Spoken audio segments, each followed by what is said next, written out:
Welcome to the Woodpreneur podcast, the number one podcast for the business and marketing side of the lumber, woodworking, hardwood flooring, and sawmill industry. I'm your host, Steve from Acres of Timber. Each week, we feature various wood business owners and entrepreneurs from around the globe. We share their stories, paths, insights so that you can network, learn, and grow your own wood business. Thank you so much for listening. Now enjoy the episode. This is Steve here. Today, I'm going to talk about why you're failing as a woodpreneur. So welcome back to a brand new episode of the Woodpreneur podcast. I'm your host, Steve Larzulier, and today I'm going to talk about some of the reasons why you might be struggling to grow your woodworking, lumber, or furniture business. It's time to unravel the mystery and discover the solutions to a lot of the roadblocks that I see in wood businesses. We are just releasing our latest training. And over this training, I go over how I helped generate $200,000 and 300 leads for clients. And during this 45-minute training, we will go over the frameworks, the strategies, and the concepts that you need to scale from 6 figures to 7 figures, or even just get started. These are the building blocks that I've seen help wood, lumber, furniture, millwork companies grow and scale. So I've been hearing it lots of times, like, I just need a training, I need a training. So we finally put it together. So wherever you're consuming this, just click the link in the description and you'll be able to access it. There are a bunch of different things. And one of the first things that I see is that you're going at business alone. And so because you are working in your shop, in your mill, a lot of you have so many skills that you can literally do anything that you want. And entrepreneurship is a lonely thing. And when I first started my first business, it was just myself and my business partner. And it was a very, very lonely experience. My family didn't understand what I was going through. My friends who all had jobs, they didn't know what I was going through. And I've got to tell you, as with my next business, I did it completely different. I did it in a community with other people. And oftentimes, so like I recently had somebody that joined my program.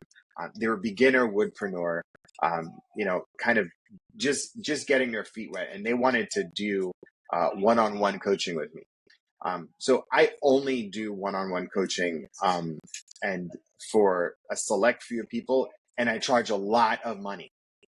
And the reason why I charge a lot of money for one-on-one coaching is because it's not leveraged time, right? And so meaning leveraged time is that if I just help one person, I can't help many people. So when I do group coaching, I can help 15 to 20 people at once. And so a lot of people don't understand that. And if you're a beginner, if you're somebody that you're like, you know what, I don't really like the group stuff. I don't really want to like to share what I'm going through with other people. Like, I have to say, that's one of the reasons why you're failing, is because you think that you need to do this by yourself, or maybe just have one person that you're bouncing ideas off, when there's literally a power in moving towards the same direction with a lot of people. And so it's a really big mistake. And I see it so much. This whole lone wolf, this whole lone, like, I pull myself up by my bootstrap mentality is hurting you, because you think you're the only one that understands what you're going through. And meanwhile, there's this whole other community of people that, oh, by the way, they have invested in themselves too. And when you actually decide to invest in yourself and take your business seriously, because right now you're dabbling, maybe you're making money, you're feeding your family, but you're like just getting by. You don't even have like a 5 or 10 year plan.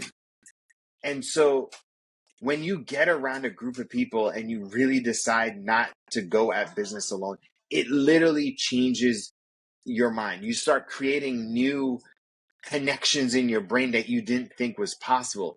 And it only happens when you are in community and a group with other people. Second thing is the second reason why you're failing at business is that you're closed to new ideas. And so, and this goes out to the folks that have been in business for a while. And, they were like, word of mouth is all, is all I can do. And, oh, my market or, my customers are too cheap. And I tried this and it didn't work.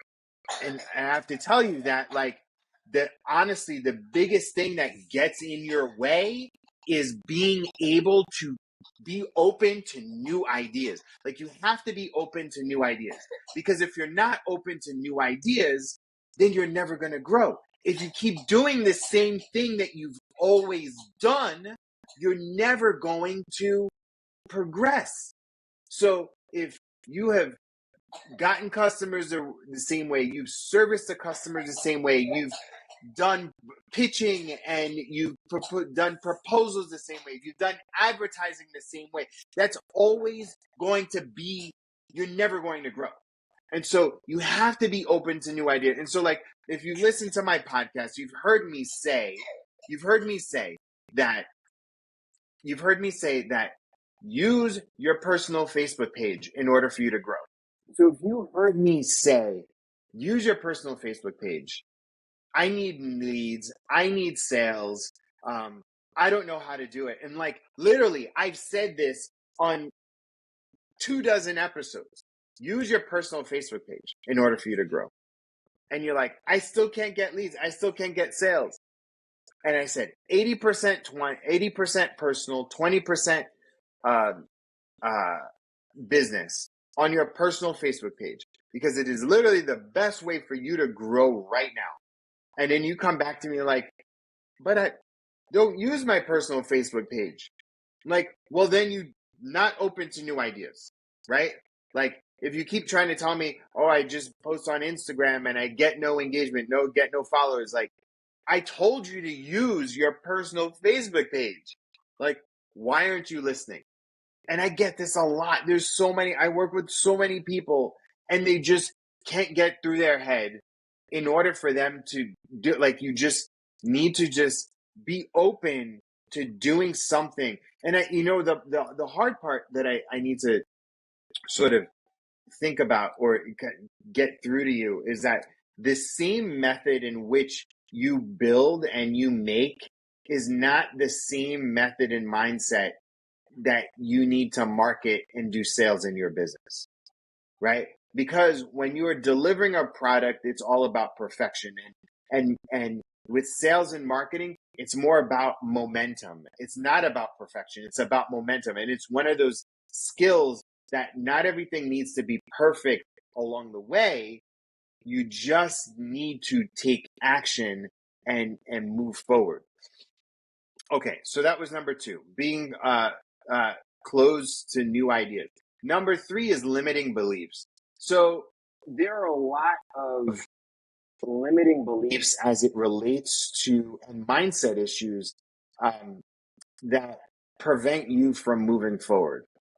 So for one is, a lot of folks are like, I don't want to put myself out there. Or they'll say, I don't want to market too much because I don't want to get too busy.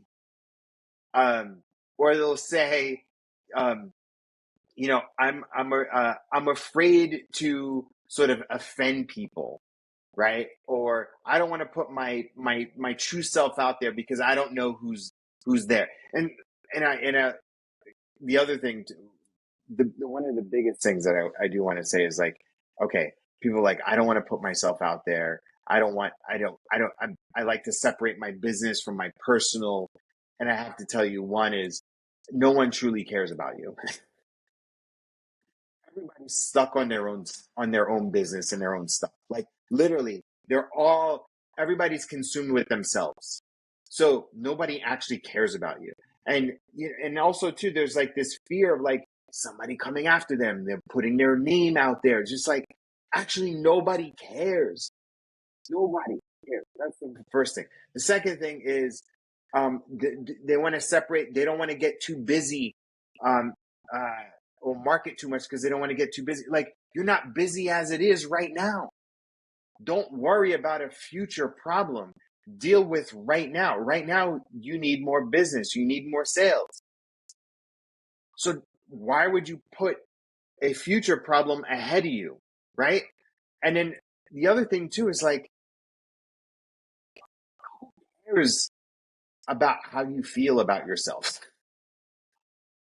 Because when you get all self-conscious and you are basically like, I am afraid to show my face or show, like, you get self-conscious. Like, the way that I look at it, and you've heard me say this before, it's like you have all these accident injury attorney lawyers and real estate agents. They put themselves out there. People need to see a connection. You're not that big to be able to separate yourself from your business. Like, you are your business. So think about truly who you are and where you want to be, and realize that you were truly holding yourself back. Okay. Number 4 is lack of a plan. So because you are so busy, like, just working, that you don't have time or don't have the skills or the expertise to think about what your business could look like in the future. You don't have a roadmap. You don't have savings. You don't have an investment.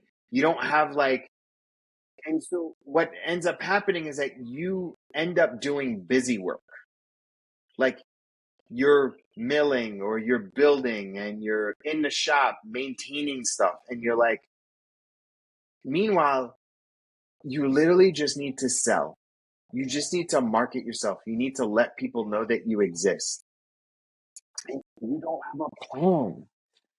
And part of it too is like, if you don't have anybody to help you and you're not doing the personal and the professional development to surround yourself with people that have been there and that have helped other people do the same thing, then how are you truly going to grow?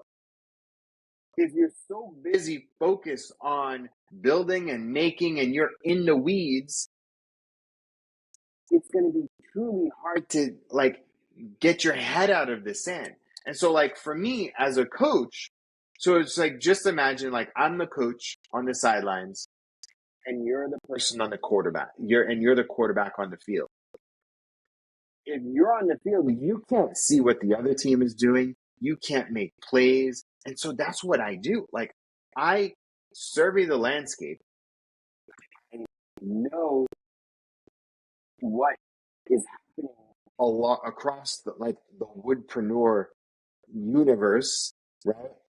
And I'm working with dozens of people, and I can see what's working and what's not working. And so that kind of perspective is really valuable for someone like yourself, because you're not taking the time to do it because you're so busy working and have your head in your business. And so when you have a plan, you have clarity. When you have, a structure to your business, and you have the plan, and you know what you should be focused on, you can truly, truly fly. The other thing too is, and I've seen, is that people get so caught up with having multiple revenue streams when their first main revenue stream isn't fully maximized.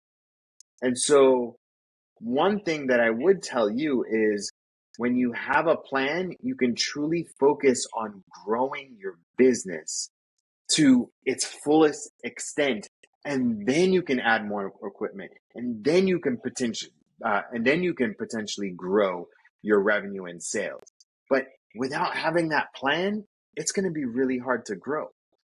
Okay, and the last thing is, you're too cheap to invest in your business. You think only having tools and working in your business is going to get you further ahead, when it's truly not. And so, like, I've seen people that are too cheap to seen two people that are so cheap that they would rather drive for 6 hours to make a delivery or 8 hours to make a delivery when they could completely outsource that. And if you think about that 8 hours round trip and you value your shop time at $150 an hour, you basically spent that money doing it when you could have hired somebody to do it.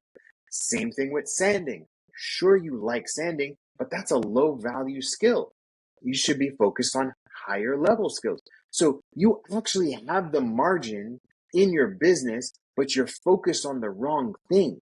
You think about investing in tools when you should be investing in marketing and sales and branding in your business, right?